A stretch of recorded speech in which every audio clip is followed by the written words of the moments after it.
নমস্কার বন্ধুরা, আজকে আমি বানাতে চলেছি মুরগির হাড়, লিভার, কিডনি কারি। তার জন্য আমি কড়াই নিয়ে নিয়েছি এবং কড়াইয়ের মধ্যে নিয়ে নিলাম সর্ষের তেল। সর্ষের তেলের মধ্যে আমি দিয়ে দিলাম দুটো তেজপাতাকে ভালো করে ধুয়ে। তার উপর দিয়ে দিচ্ছি ধুয়ে রাখা হাড়, লিভার, কিডনি। হয়তো অনেকেই এগুলো খান না, কোনো দিন এই রেসিপিটা করে খেয়ে দেখবেন, খুবই ভালো লাগে খেতে। এরপর আমি দিয়ে দিলাম 3টা বড় সাইজের আলু, মিডিয়াম সাইজ করে কেটে। তার মধ্যে দিয়ে দিচ্ছি আদা বাটা।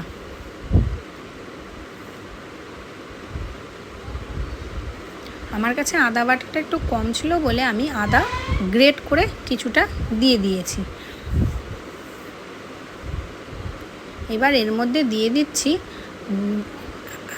1.5 চামচের মতন রসুন বাটা। আদা রসুন বাটা দেওয়ার পর এর মধ্যে দিয়ে দিব আমি হলুদ গুঁড়ো,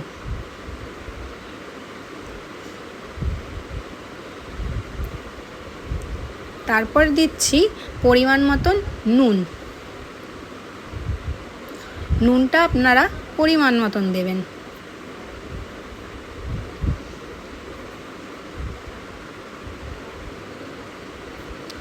এরপর আমি দিয়ে দিলাম 1 চামচ জিরে গুঁড়ো আর দেব ধনে গুঁড়ো।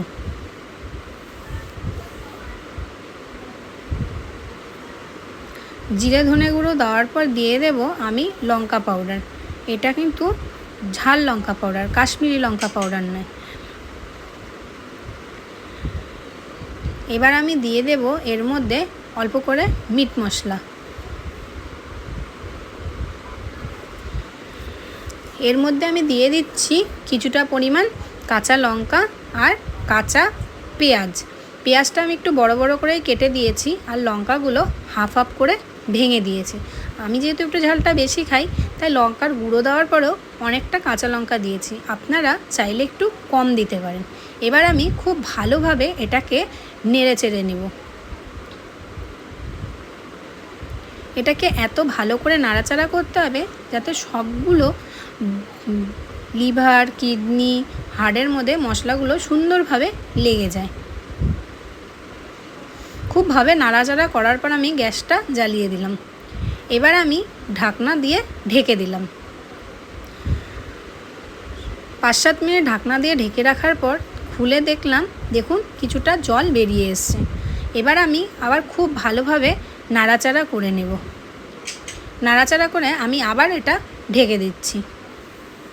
আবার 10 মিনিট ঢেকে রাখার পর ঢাকনা খুলে দিলাম। দেখুন বন্ধুরা, এর থেকে অনেকটা জল বেরিয়ে আসছে এবং ওই জলের মধ্যেই এটা খুব ভালোভাবে কষছে। আমি কিন্তু এটার মধ্যে এখনও জল অ্যাড করিনি। এরপর আমি আবার ঢেকে দিয়ে 10 মিনিট রেখে দিলাম। 10 মিনিট খোলার পর দেখুন জলটা অনেকটা শুকিয়ে গেছে এবং অনেকটা ভাজা ভাজা হয়ে গেছে। এবার আমি খুব ভালোভাবে আরও নাড়াচাড়া করে দিচ্ছি।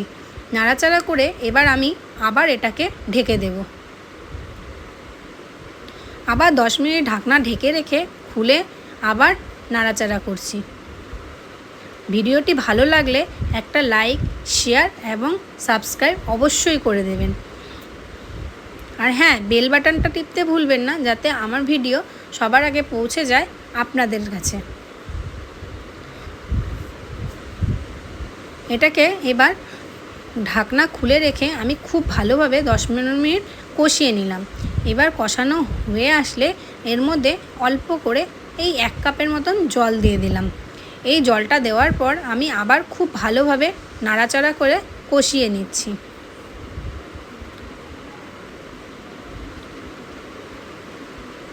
দেখুন বন্ধুরা, কত ভালোভাবে কষছে এবং কালারটাও কি ভালো এসছে। আমি কিন্তু অল্প অল্প করে জল অ্যাড করে করে এটাকে ভালোভাবেই কষিয়ে নিচ্ছি। দেখুন বন্ধুরা, আবার জল দিয়ে খুব ভালোভাবে ফুটিয়ে নিচ্ছি। এতে এগুলো সিদ্ধও হয়ে যাবে এবং খুব সুন্দর খেতেও লাগবে। দেখুন বন্ধুরা, জলটা শুকিয়ে এসছে এবং আমার রান্না প্রায় কমপ্লিট হয়ে এসছে।